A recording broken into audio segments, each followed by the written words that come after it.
Who steals the coins out of your tray, but then buys you a donut with the change? Not me. That donut's going right down my gob. Good evening. It's American Scouser Television Thursday Night Podcast. ASTV for the cool kids. And for anybody wondering, we have Sir Z subbing in for Brian. Brian, unfortunately, having to look for his lost dogs. We hope that is a successful outcome as soon as possible, because, as I said a few weeks back, our pets are a family, and we don't love them any less, except when they steal the French fries from your plate, which is why my two cats are outside right now. Only kidding. So we have Trevor, we have Sir Z. Trevor, how are you? Doing good. Sir Z, good to have you tonight, this evening, subbing in. How are you? I'm good, Macka. Thanks. How are you? I'm good. It's Thursday, and one more day of work and an actual weekend off for a change. So I can't be arguing with that. And what we will talk about tonight, firstly, we will go on John Achterberg leaving Liverpool at the end of the season. A figure that's been there through the good times and the not so good times, but we are happy to have him, a fantastic servant to the club. We'll talk about the long Klopp goodbye that's coming up, and how I'm pretty sure at this point now that it's getting closer, none of us really wants to do it. As brave as we were when the announcement was originally made. And then we'll talk about the Spurs game. But first of all, we'll talk about this, Berg. Possibly the hardest looking goalkeeping coach in the business. I certainly wouldn't want to get into a tussle with him. He looks like an MMA fighter. Huh? He looks like an MMA fighter. Yeah, he looks like an MMA. He's probably one of the nicest guys you'll ever meet. And it's certainly from fans talking about it, of meetings with him. He's a genuine gentleman. But greetings from Alan there as well. Nice to see you again, and nice to be back for me. I skipped last week. But Trevor, John Achterberg, he was there for Brendan Rodgers. He was there for the... was he there before Brendan Rodgers? Was he there for... Rafa was there as well. Yeah, that's true. Yeah, and he's been there through all of the ups and downs. And he... Yeah, I think... Oh, God. I'm having to do like math in my head. Did he catch the... So he's been there for, I think, like, what, 14 or 15 years? So he's... Yeah, he's definitely rode the waves of the good and bad. Yeah. He's seen the Mignolets of the world and the Allisons and everything in between. I mean, I remember there was a time on Twitter where he was getting a little bit of criticism for Simon Mignolet and his performances. And I didn't, not something I agreed, but I think for any coach in any sport, you work what the raw materials are that are in front of you. And Simon Mignolet wasn't a bad keeper, but he certainly wasn't a great one. And not something you could pin the blame on Achterberg. But my question is, as he's now departing, was it a fitting way to end his Liverpool career to have somebody of the quality of Alisson Becker to work with finally, and then also to have a backup as good as Quiveen Kelleher to also work with, to show the fruits of his labor, to show that he is a very, very good goalkeeping coach? Suzy, what do you think? Yeah, I think like with Klopp, he's obviously disregarding the last 2-3 weeks, things leaving at the top.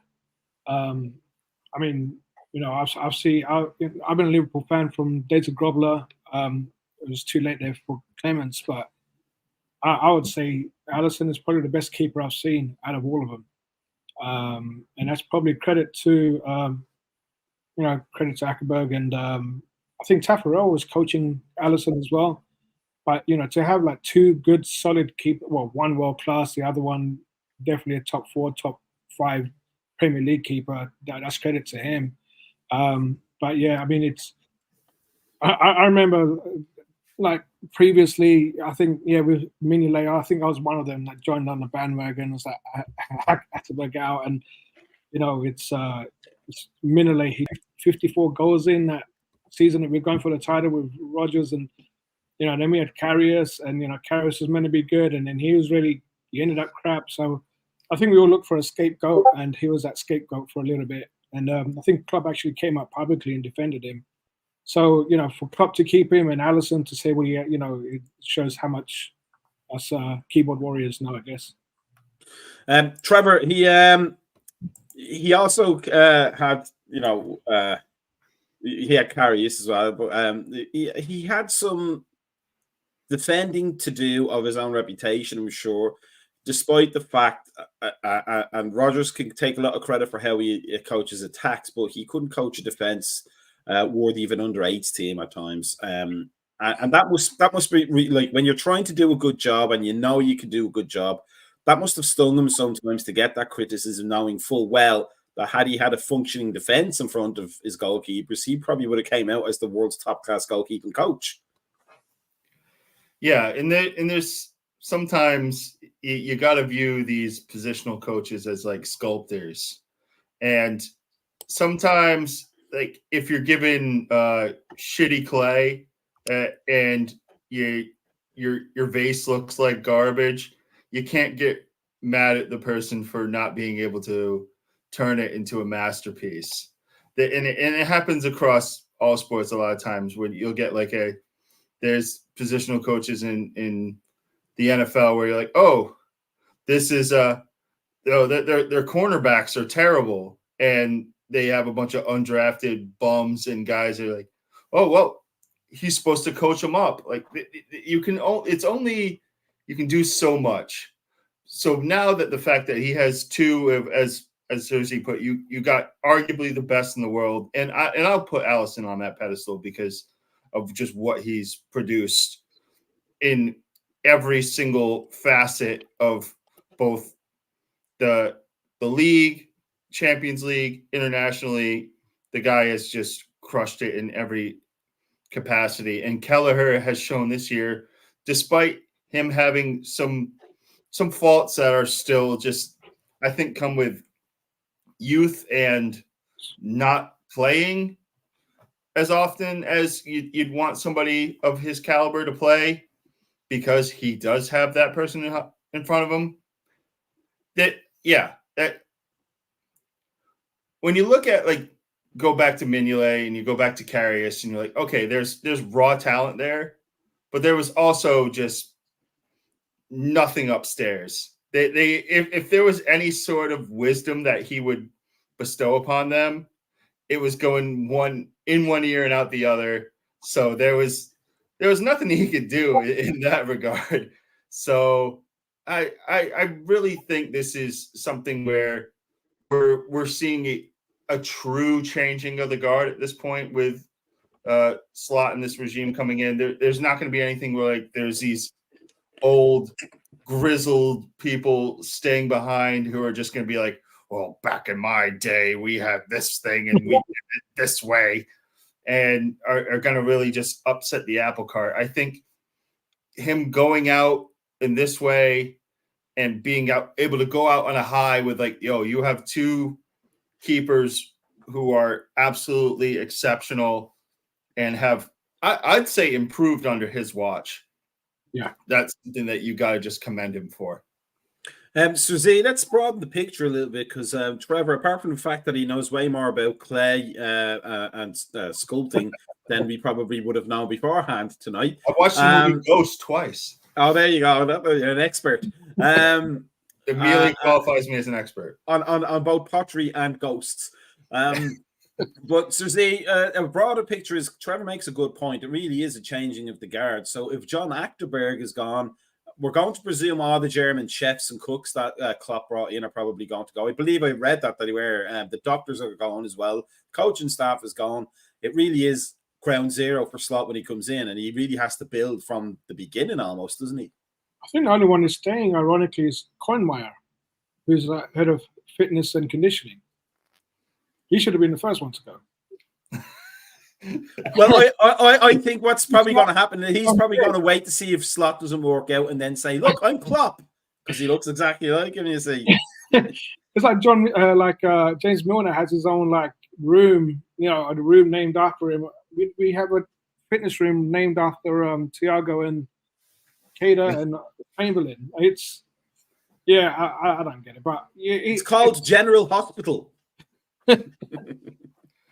General soreness. Yeah, it's I don't know. It's scary in one way, but we're going into the unknown. I guess that's the fear factor. and we really don't know what Slot's about. Like when Klopp came in, we knew about like Buzac, and we knew about the brain in the head and all of this, which and Klopp just being humble, he just kind of just gave credit to everyone else. With Slot, we know nothing about his coaching team or anything, I guess. So I guess that's the fear. But what can we do? The ship is sailing. We just have to wave it a pleasant goodbye, I guess. Trevor, let me ask you this. We didn't win the league. There's probably a minor, tiny, minuscule outside chance mathematically we could do, but realistically, because I haven't looked at the table in a week, but realistically, we haven't. We're done. Second place, maybe best we can get. We're gonna need Arsenal and City to lose out pretty much. Yeah, we're gonna pretty much. Yeah, I don't have the highest hopes of. So we're gonna finish third at least, maybe second, which would be a good for this squad. Prior to the start of the season, we would have taken it. And I think maybe people's disappointment is less on the fact that we didn't achieve it, but more in the manner of the collapse and also the fact that Klopp is gone. So we don't get to see what the next progression will be under Klopp. We were always going to give the new manager time, but with the coaching staff and all sorts of other experts at the club leaving and Arne Slot having to bring his own people in, does that afford him a little bit more time than maybe we would have given him had he retained all of the coaching staff and a well-oiled machine that all he had to do was keep ticking over? Yeah, and I think the biggest positive that Arne Slot has is now that there's no excuses from him. He can't say that these aren't my guys. This or I think they're both player decisions. I think the fact that they've gone through all this, and despite all these things, like, oh, he's like our fifth choice at this point, whatever. The fact that they have zeroed in on him and are, whether it be by choice or by necessity, they're clearing house and going, okay, we're going to build this coaching staff up with the way you want to go. That there's no excuses of, oh, these aren't my players or these aren't my coaches. He's going to have everything in place for him to just not necessarily hit the ground running, but it's going to just be a level of comfort where even if like the first year is kind of rough and we're on like the teetering of the Champions League spots because the Farmers League PSG can't beat Dortmund, and now the Bundesliga is getting that fifth spot in the expanded Champions League next year. That mess, but the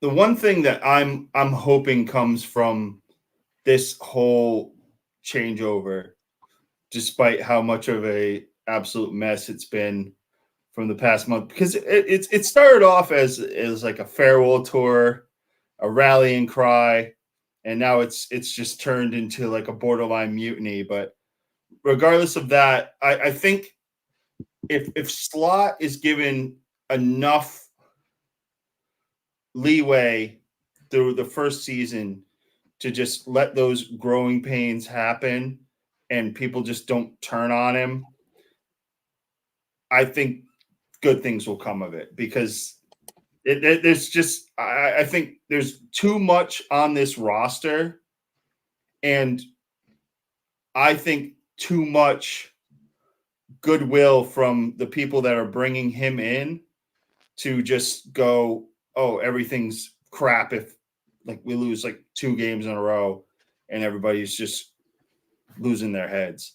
I think there just needs to be a level of calm, even though there may be some rough waters. To go back to the boating analogy.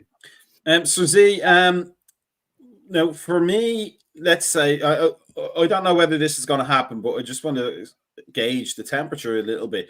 Lee Carsley is the under-21s England coach, and he's doing a fantastic job by all accounts. But he played for Ireland, and he has expressed zero interest in taking the Ireland job, even though it's open, and they would probably walk to London and carry his bags back for him.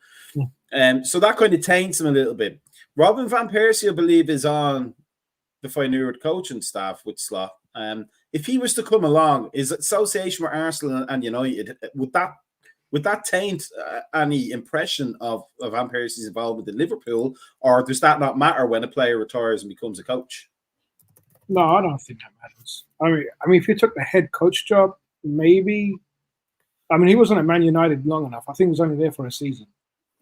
So I don't think, his loyalties run that deep with Man United. I think the only negative aspect with Van Persie is that little tussle he had with Gerrard. But no, I don't think that matters. No, and I mean, if he was a Man United manager before or whatever, yeah. But just like how Everton didn't take to Rafa, and Chelsea didn't take to Rafa, we'll be the same. But yeah, I don't. But even with Slot, going back to the whole entourage that Klopp had with him, I think that grew slowly. I don't think Slot's gonna. I think Slot has to prove himself before he starts growing his entourage, as it were, like as big as Klopp did. And I think the Slot's appointment, it's not something that Edwards picked out in the year. That was done by statistics, and we all know Edwards is a numbers guy. No one had ever heard of Slot. But we all thought, it's going to be Amorim or it's going to be De Zerbi because Richards wanted De Zerbi at Bournemouth. But yeah, this was a statistical appointment from Edwards, and we know he loves his numbers. And I think that's what it is. And I think he'll be able to bring some of his team, but I don't see like a big culture change. Not yet, anyway. For me, because I follow Celtic's fortunes, before Rodgers got the job back again, Arne Slot was somebody that Celtic fans had on the radar because that's kind of the level that Celtic can pull from manager-wise. So I was definitely aware of him.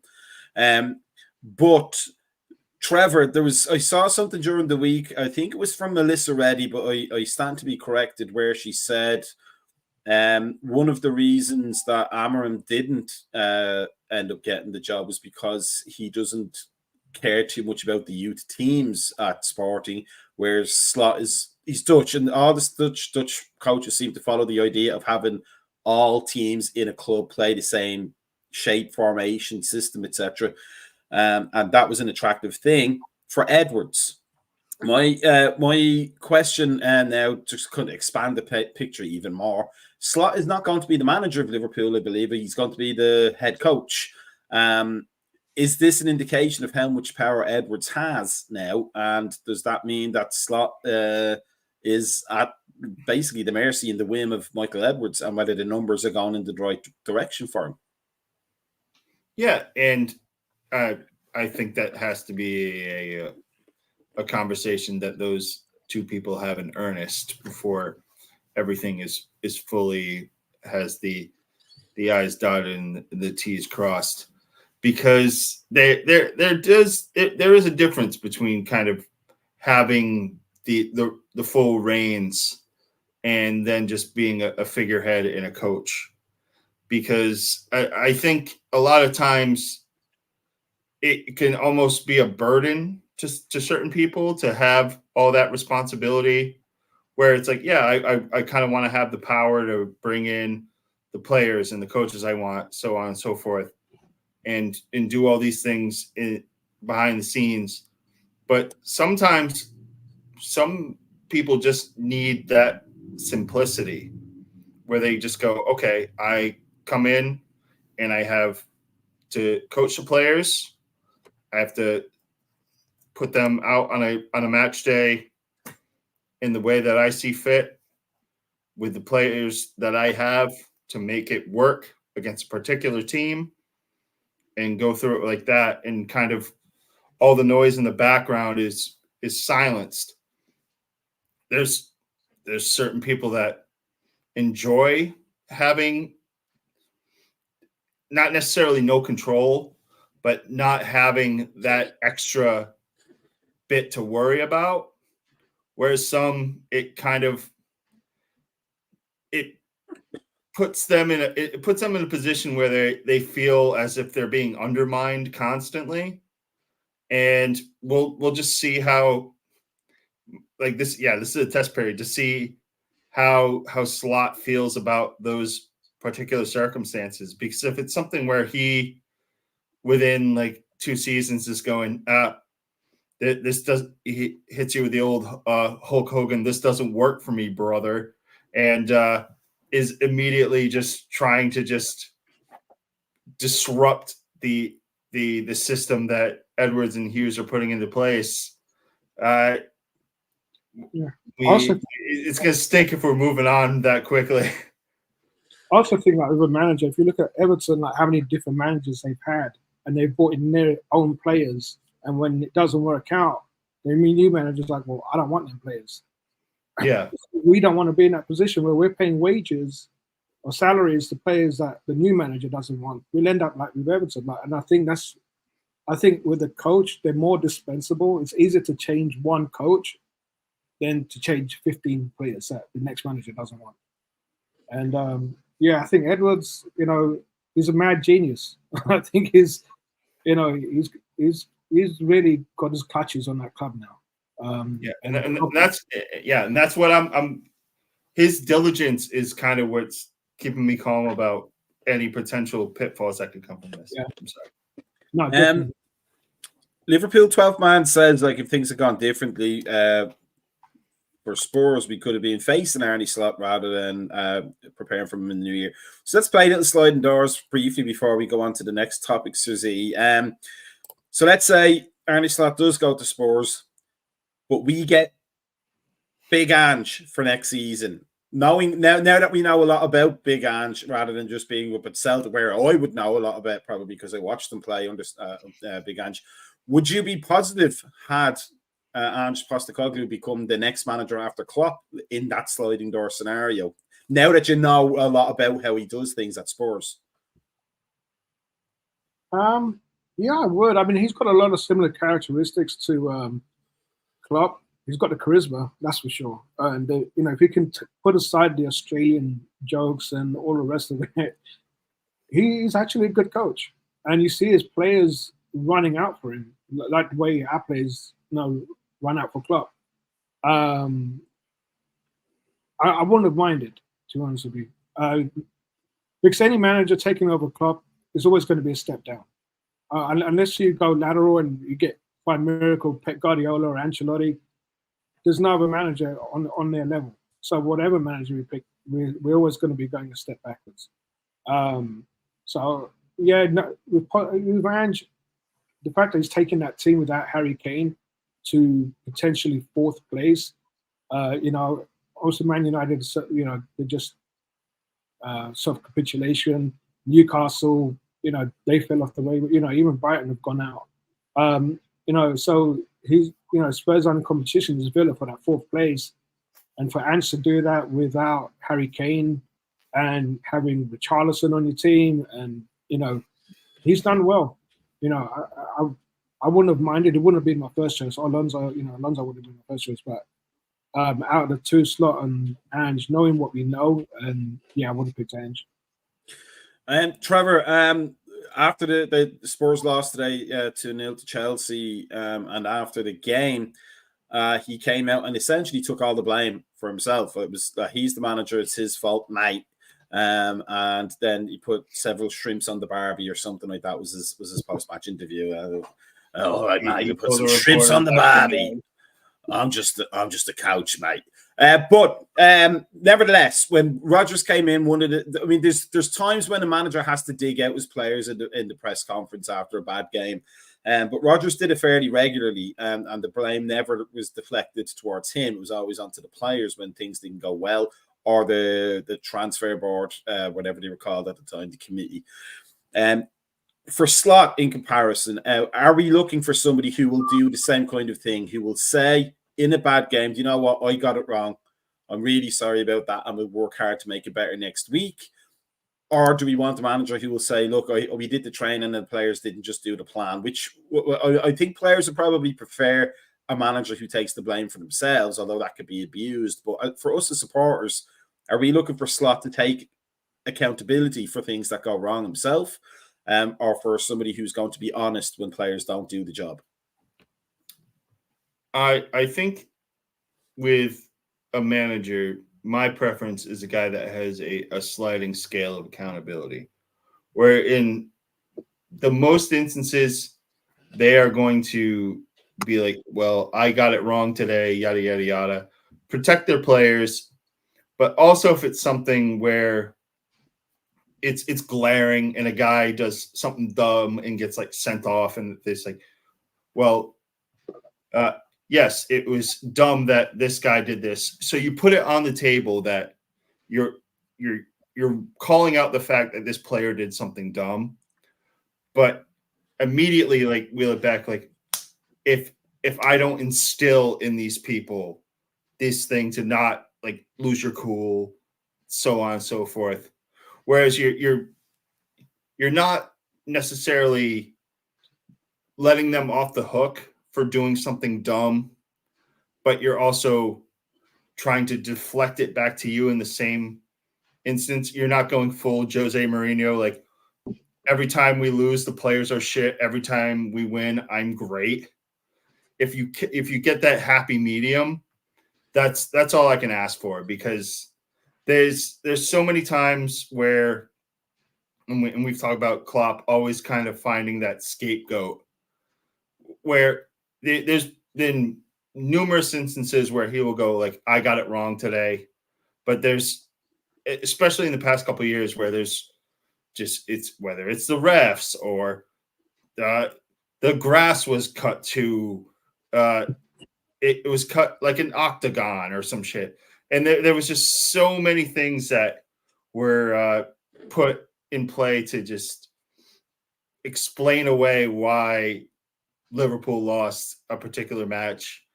And that's the frustrating thing. You got to just be able to, you don't have to be the black hole of burden of everything that goes wrong, but you have to at least acknowledge in most cases that you have to be the person that accepts defeat and in victory spreads the wealth. Let's move on from the imaginations of what may have been sliding doors wise and how Arnie Slot might be, and then move on to essentially 3 games left with this legend of a man here, a saint of a man, as Billy Connolly would say, for anybody who remembers who Billy Connolly is over here in this country. But he's been part of some of the best Liverpool experiences I've had, certainly since 2000. Because I started at 82, so I had a lot of great times before 2000 came along. From Houllier to Rafa, which were great times, but then Kenny, just the sad kind of ending to the realization that Kenny was behind the times despite getting us a trophy. Thank you very much, absolute legend. But then Hodgson, and then the promise and ultimate letdown of Brendan Rodgers to the absolute master of making people from doubters into believers. So Z, we have 3 games left. We could have a huge say in the top 4 battle there. We've got Spurs, we have Villa, and then last game at home to Wolves. It's 3 games. We kind of want them to last as long as possible so we can get Klopp as long as possible. But that's going to come in really quickly, isn't it? Oh, yeah, for sure. When's the season end?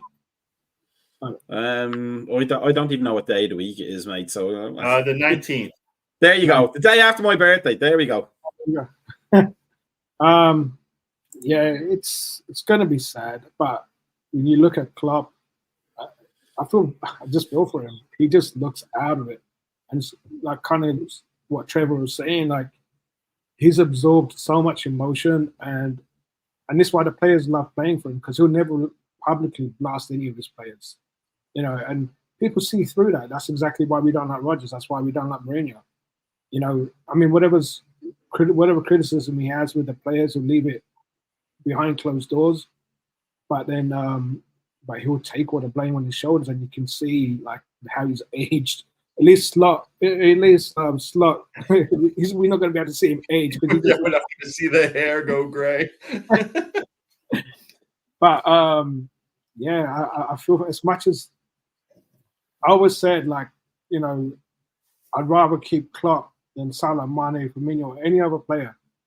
But you can tell, especially after what happened last week, like it's kind of Wengerish, kind of like he's losing that impact with the players, and maybe, you know, his voice is just the same as it was 6-7 years ago to certain players like Salah, and it's time for a refresh. But he himself, he doesn't look energetic like he used to be. And I think the only time he looked energized is when the kids were playing. And I think that gave him a bit of a spark of life. And then the players that we thought we could rely on, no, they've let themselves down and Klopp down. But yeah, it's going to be sad. I can't, we're just counting down 3-1 now. Trevor, let me throw a slightly different wrinkle on what Trevor was, what Suzy was saying there about, players not listening, and especially in relation to the Mohamed Salah incident last weekend. Is it possible that the emotions are so great and that there's such a level of grief almost between the players knowing that this era is ending and that Klopp is leaving, that they're kind of acting out, not because they don't respect Klopp anymore or because they don't want to listen to him, but because they actually don't know how to deal with the fact that this guy who's brought them to the heights is not going to be there. They are more than likely, or at least plausibly going to be there, but he's not. And sometimes when people when there's that kind of acknowledgement of an ending to something, you don't behave as mature as you think you ever would. Instead, you start to act out almost like a child. Do you think there's maybe a hint of that happened when it came to Mo Salah's reaction last weekend?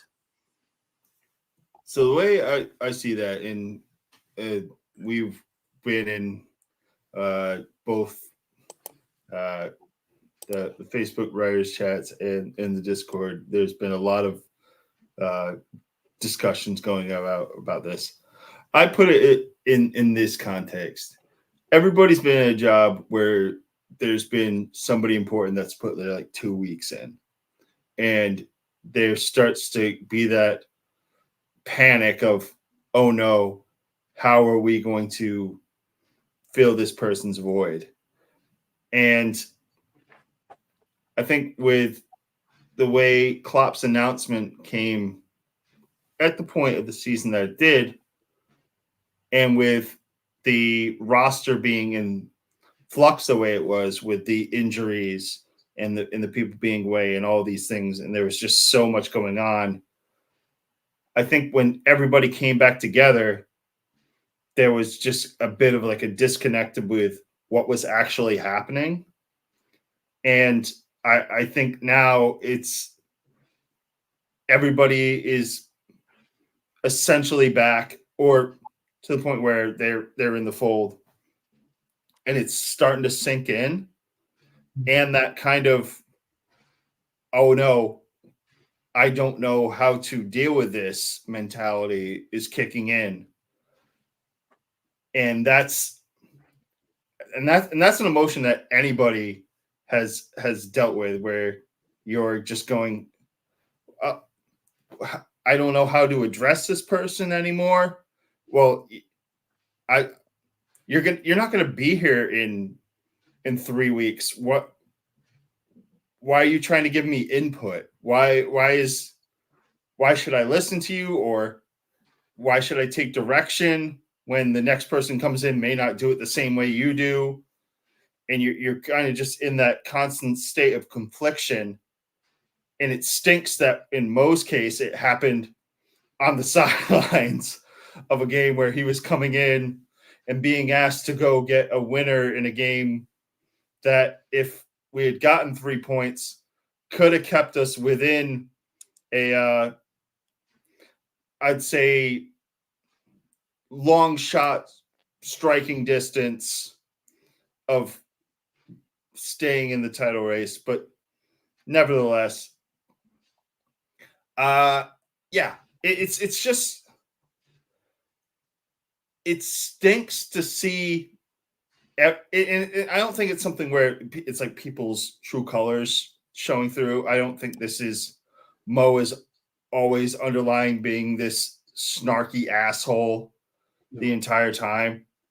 I think it's just everything bubbling to a head where they know the end is near and nobody just knows how to deal with it. Because there's never really been that finality in any of these people's careers before. Like when Klopp left Dortmund, it was kind of clean slate him out. Mo has never been in that situation where it's like, oh, he wasn't at like Fiorentina or Roma for like 6 years, and it's like, oh, I'm so sorry to see you guys. I'm off. Oh my God, it's been such a good run here. It's never been those things. So now that they're getting these emotions out kind of congruently, that this is what we get. Just for the record, I'm pretty sure Mo's voice is a lot lower than that. Just so you know. Yeah, I've never been a good impressionist. I've never put that on my LinkedIn page. Never will. That's the thing. If you look at all the interviews, Salah, Mane, Bobby, all of them, like they never speak about Klopp as a manager. They always say he was their father figure. And a lot of these players, they lost their fathers when they're kids or whatever. Even Alisson just, during COVID, unfortunately lost his father. But they've all said Klopp is like the father figure. So now it's, and that's what makes him and Liverpool different to everyone else. And no one ever said that about Guardiola. No one said that about Mourinho or whatever. It's, these footballers live a different life to us that we can never understand and, would never experience. So as a 30, we think, oh, well, you're 32, you should know better. But really, these players have a schedule, day in, day out.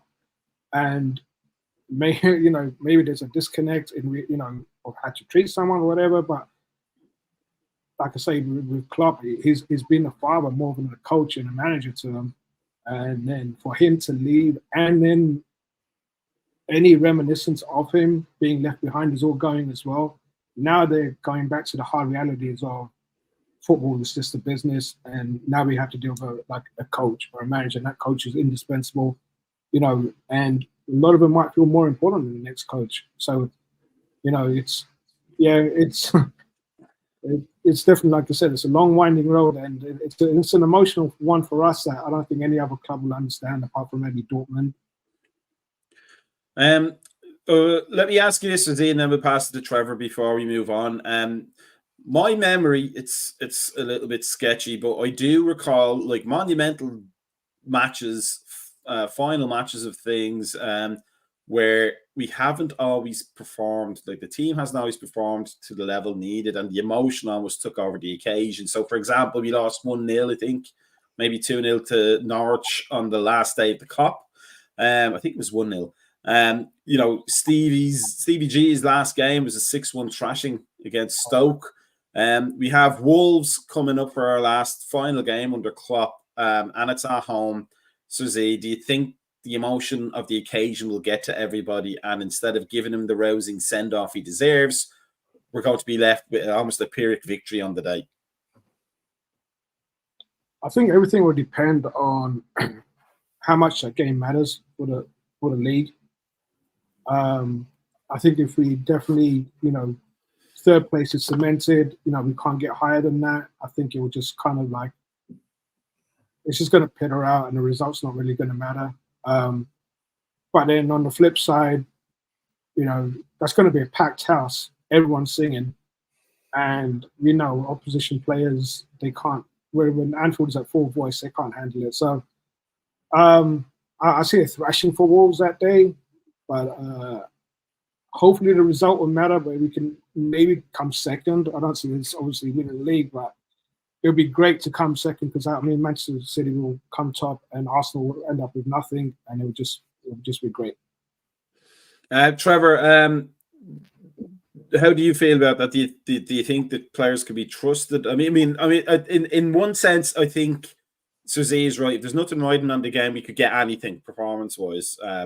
But if there is something riding on the game on the day, would you trust them to go all out and actually get that result? Or have they shown in the last few weeks that the mentality is maybe not as strong post-League Cup win as we thought it might have been. And it stinks to like say that nothing in between meant anything, because it did, and kind of pissing away the title that the way we have it is always gonna just be that branding iron on this particular season. But I think in the thing that you bring up with the 6-1, the Stoke, that mess. I don't think this team will capitulate the way that one did, because as much as Steven Gerrard was and should have been revered as a club legend, he was always viewed as the almost. They brought trophies, Istanbul, the absolute howitzer against West Ham. There's stuff that he brought in terms of memories, Olympiacos, all those things that really will resonate forever. And anybody who will like discount in those later stages the impact that he had on this club are just delusional. And I think there's a lot of people that are trying to go down that road with Klopp right now and just minimize the things that he has done just because of how of a hard left turn the end of this season has gone. I don't think this group of players will give him, if it's going to be a shootout with Wolves, it's not going to be Wolves scoring 6 and we getting 1. It's going to be like 5-4 if it's going to be one of those things. There's going to be no bullets left in that gun when that final whistle goes off against Wolves. Yeah. And however it goes out, it's I think it's going to be a fitting send-off for Jurgen in however fashion they go about it. It's not going to be a drab 0-0. It's not going to be Wolves putting up a 5-piece on us. It's going to be a sight to see, even if it is a sight for sore eyes. Let's move on, because before we get to the Wolves game, we got to get these guys here. We got Spurs on Sunday. Now we've already talked about Ange Postecoglou, and I already said we could have a big say in the top 4 battle. So they lost to Chelsea. They are in with a chance of winning something, of getting into the top 4 places, but they need to win on Sunday, and we need to win just to make sure that we're finishing as high as we can. Is this game looking like it could be like the one Trevor just described? This could go either way, and it could be back and forth, and it could be a 3-2, 4-3, 5-4 kind of a game. Or did that result, do you think, maybe take, and it being on Thursday as well, and us having a whole week's break, do you think that will dictate how this result and performance goes, especially now that the pressure is probably and should be off the players at Liverpool, shouldn't it? It should. I think it's a game of the bottle jobs, I guess.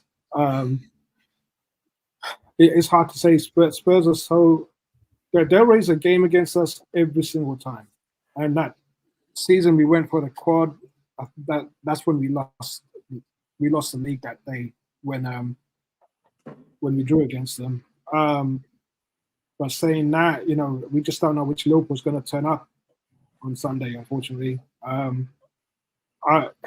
can see us kicking them off the pitch and absolutely crashing them.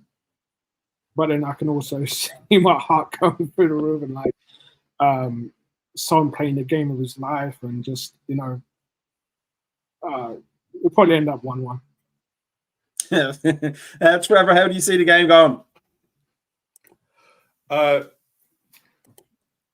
Going into this past weekend, when I predicted a 2-2, I never wanted to be more wrong in my entire life. And the fact that this was the second score I got right this season made me incredibly upset. But this week, I don't think that they can drop out of where they are. And I don't think that Villa is going to lose enough for them to have a chance to sneak into the top four. So I think it's going to just be something where everybody's it's just chaotic, because I don't think Ange has it in him to do anything else, change things up. Yeah. I don't think he knows how to hit the dimmer switch on his system. He's going to have everybody just go full blast, and anybody that isn't up for it won't play or will be yanked off at halftime. Jurgen, you can do that. You can make subs at halftime. It's a crazy thing. But you're talking about subs. Oh, I thought you were talking about it differently there. Sorry. But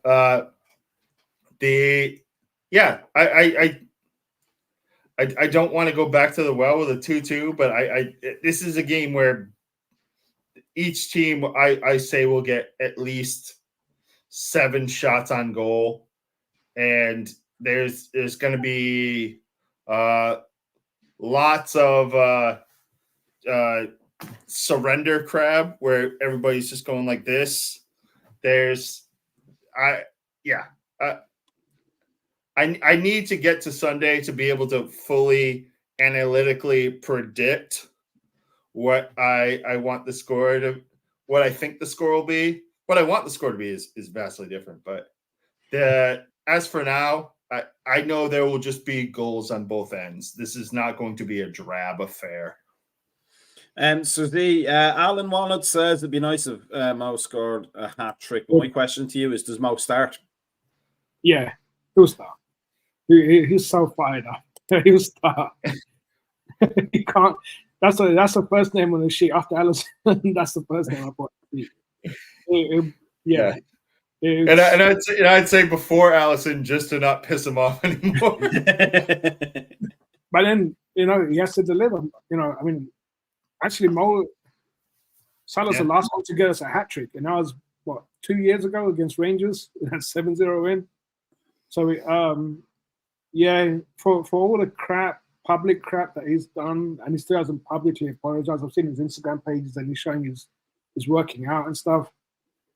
Do the talking on the pitch and just prove, and I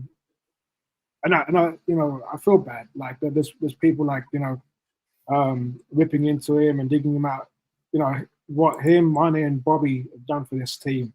I never thought I'd ever see, since the days of Barnes, Beardsley, and Rush. So yeah, it's and this might, we might be counting down his last games as well. So he's got a point to prove. If anyone's got a point to prove, it's him. So give us a score prediction. So you may change it between now and Sunday. Now, to be fair, you're allowed to do that. But what right now on the Thursday evening? How are you feeling? I'll go for 4-2 Liverpool. Okay, Trevor, are you going to dare give one that you won't be held to? No, I was going to kind of go in that same vein. I'll go 3-2 to the good guys. Okay, I'm gonna go 5-1 Liverpool, but I'm going to get my Nunes hat trick. I'm telling you now, I'll get my Nunes hat trick before the season's out. I'm gonna get it. Hat trick and misses. Hat trick and posts. So before we go, we have the fantasy show coming up immediately afterwards. So if you're into that, make sure you stick around for that and get the hints and tips to make your fantasy football team better. I didn't, because I'm really, really bad at it. But if you're not really bad at it, it's the place to be. Make sure you follow us on YouTube and make sure you like and subscribe, and follow us on Facebook, Instagram, and X, formerly known as Twitter, formerly known as Prince. He really needs to change that name, Musk does.